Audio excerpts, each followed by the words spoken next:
sa pagkilala nito. At of course, hindi ko rin sasayangin itong opportunity para magpasalamat sa aking matatag na social media team mula sa aking videographer, editor, at lahat ng mga admins ko na tumutulong para mag-reply sa dami nagme-message, sa mga inquiries, sa mga nangangailangan ng tulong, sa mga projects at mga appointment. So, maraming salamat po sa lahat po nagmamahal, sa lahat ng sumusuporta at nagtitiwala mula sa unang follower hanggang sa milyon-milyon ngayon.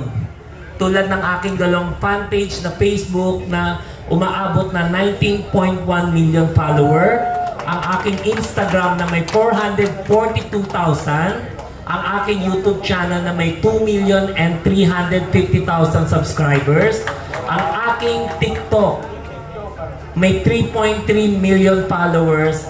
Etong parangal na to ay para po sa inyo. At nandito po ako sa entablado po ngayon.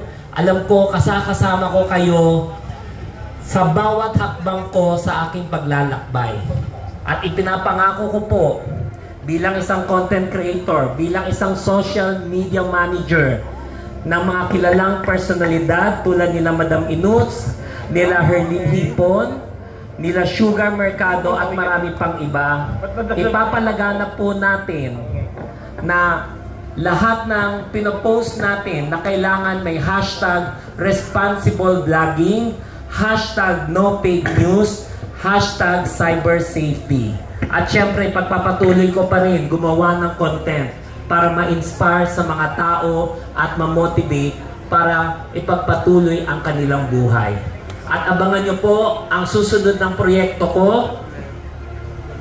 Tayo po ay magkakaroon ng WillTech Institute sa tulong po ng TESDA.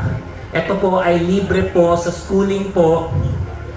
Ang kurso nito ay free content creation po. Isa po sa mga advocacy ko ay tumulong, lalo na po yung livelihood program. Kaya tuturuan natin ang ating kababayan sa content creation para kahit nasa bahay, kumikita po lahat. Maraming salamat po sa inyo lahat at mabuhay po tayo. Wow, thank you for that, Wilbert, and congratulations.